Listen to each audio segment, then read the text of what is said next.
Alright guys, new clan boss information just dropped. And it's huge. In-game right now, we just got ourselves this mail, a battle against a new threat to Teleria, which reads, hidden within the a lot of role-playing stuff. You guys can read that if you want. Behind the Learn More button lies a tiny morsel of information that might help you and your clanmates prepare to face whatever lies within the darkness. So take the plunge and embark on this mysterious journey. It's going to be incredible. Let's check out, man, what this is all about. So what this is a breakdown of the new clan boss's skill set in at least one of its forms. So it's going to be a transforming style boss. This right here is going to be the Viper form of the boss. Who the hell knows what else has got in store for us, man? Is it going to have like 3, 4, 5 forms at the end of the day? What causes it to change form? We have no idea about any of that yet, but we do have a breakdown of all of the skills that at least the Viper form has got. So let's go ahead and cover this, man. Now right away, and disturbingly, the boss apparently is just all 4 affinities at once. Who the hell knows what that means? Is it going to be shifting affinities throughout the fight or something? Maybe. I have no idea what the hell to make of that right off the get-go, but its A1 reads as follows. Attack all enemies. If there are any dead enemies, or if the initial attack kills at least one enemy, places an extra hit. Ooh, seems pretty gnarly. So yeah, if anybody's dead on the team, you're going to be picking them up again as quickly as humanly possible by the looks of things. Has a 50% chance of placing a Fear, True Fear, Freeze, Provoke, Sleep, Stun, or Petrify debuff on each enemy for 1 turn. So right away, we're looking at either needing a reviver on the team, almost definitely needing a reviver on the team, some kind of block debuffs, buff, spam on the team could also work out. I don't know if the boss right now is able to actually just peel off your buffs and just doesn't care about, you know, block debuffs. Or if you're just going to need to build a team with just a crap load of resistance. Who the hell knows, you know? But yeah, this is a hell of a lot of hard CC on an attack all enemies on the A1. As for the A2, attacks all enemies again. This attack deals single target damage to each target individually rather than AoE damage. Before attacking, places a Hex debuff and 100% heal reduction on all enemies for 2 turns, and instantly activates all poison debuffs on all enemies 2 times. Interesting, because I don't actually see any poison debuffs. Oh, that's on the A3. Okay, never mind. Then transfers all debuffs from the new clan boss, I love how it calls it new clan boss, to all enemies under Hex or heal reduction debuffs placed by this skill. Okay, dude. Increase clan boss attainment by 5% for each debuff transferred. Oh my god. So we're gonna be trying to like not place debuffs on the clan boss? And there's still no sign of block debuffs buff like on our champions being necessarily like counterable or whatever by this. It might just be one of the most necessary buffs that you gotta bring on your team going into this, I guess, to block the poison debuffs, to block the boss from just spewing all of the debuffs it's got back onto your team, that kind of deal. But okay, yeah, the 10 meter fill is particularly horrifying. You know what I'm saying? Things can get out of control very, very quickly with stuff like that. A3, attacks all enemies. Before attacking, steals all buffs from all enemies. Oh god, except continuous heal buffs. Oh, for God's sake. Okay, so never mind. We can't just have up a block, but a block debuffs buff. It's just gonna go ahead and steal that if we do. Unless we just get like just have a crap load of like debuff peel and like buff peel, sorry, against the boss. Plays 3 poison debuffs and a 25% poison sensitivity debuff for 3 turns. Then increase the duration of all poison debuffs on all enemies by 1 turn. Instantly activates any poison debuffs on all enemies, dude. Alright. Is there a champion that was released somewhat recently that drastically reduces the amount of poison damage that you take? I think there was. A happy little skunk known as Both the Rancid. Hey, make sure to use good old promo code GameLeap, by the way, while we're back on this screen. It'll give you a free energy refill, 10 free experience brews, and 100,000 silver. You haven't used it already. The time is now, you know what I'm saying? But good old Both the Rancid, man, has a passive. Decrease the damage all allies receive from poison debuffs by 50%. Also remove 2 random debuffs from all allies and heals them from their max HP. You know, little Both the Rancid, man. Maybe this guy could do a little bit of something against this Venom form or Viper form or whatever the hell we're looking at right now for this new clan boss, man. I keep on going to call it the new Demon Lord.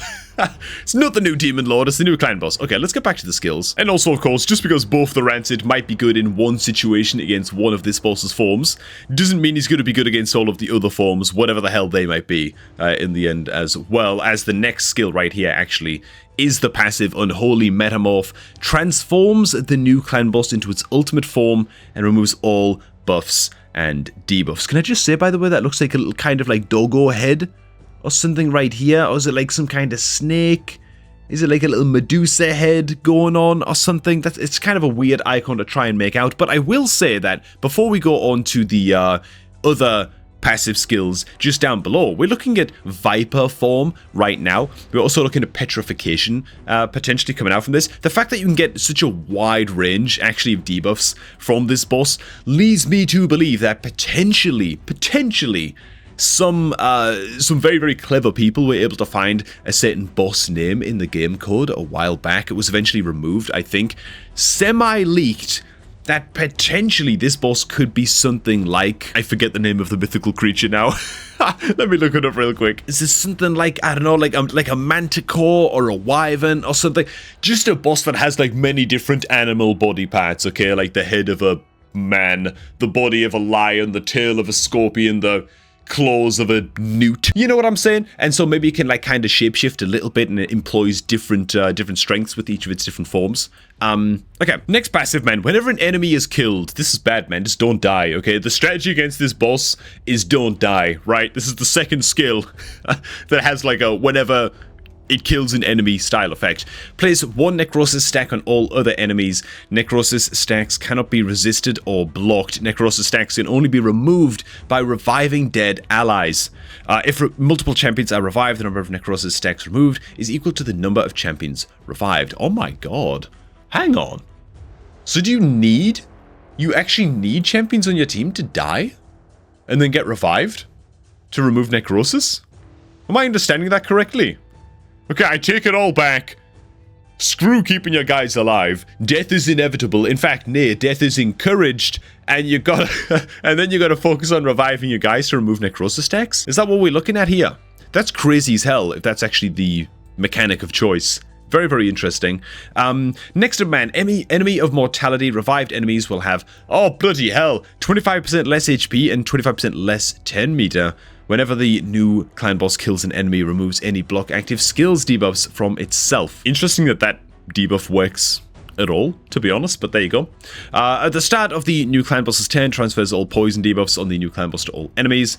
All transferred debuffs last for 2 turns. Active effect denies one enemy revival attempt. If multiple enemies are revived at once, will deny one random revival attempt. Oh my god. Okay, dude.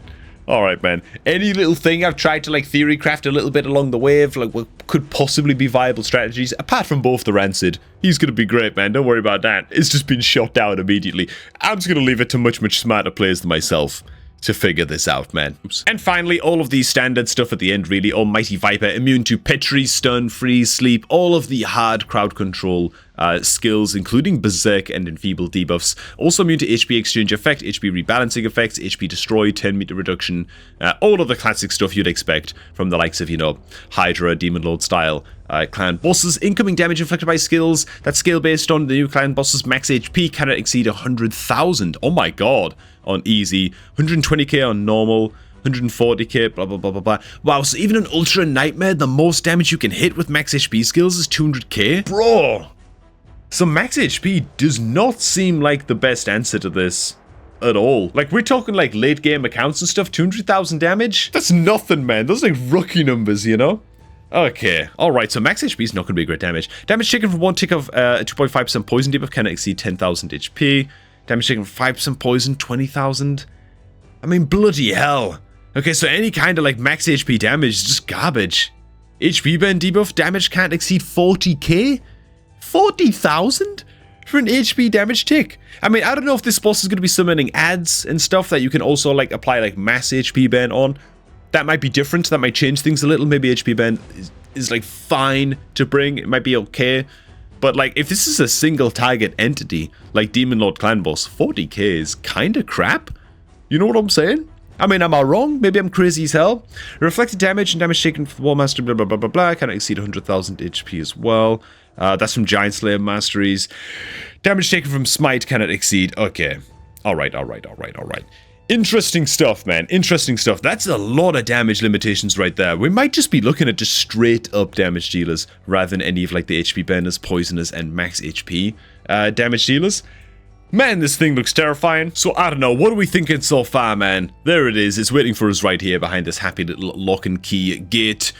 New clan boss. What do you guys think, man? At least of the Viper form. We're looking at the likes of just super high resistance style teams, or at least building some super high resist debuff cleansers that can just spam debuff cleanse as much as humanly possible. Maybe more like direct damage dealers than a bunch of revivers. That kind of deal. What do you guys think? What kind of champions are you going to be looking to prepare maybe in just ahead of time going into this new clan boss? Of course, it's going to be rough. We don't really know any of the other forms that this thing is going to bring. But still, very interesting insight into the challenge that lies ahead. Let me know what you guys think down below, man. Hey, thanks for watching, guys. Hope you all did enjoy this one. If you're looking to start off a new Raid Shadow Legends account, the My Beginner promo link down below at the top of the video description is the best possible link you can click in order to do that, man. Starting off your new account with 4 free epic champions. And all you gotta do is download Raid using My Beginner link down below. Thanks for watching, everybody. Do enjoy the rest of your day, and we're gonna catch all of you guys just a tad bit later, man.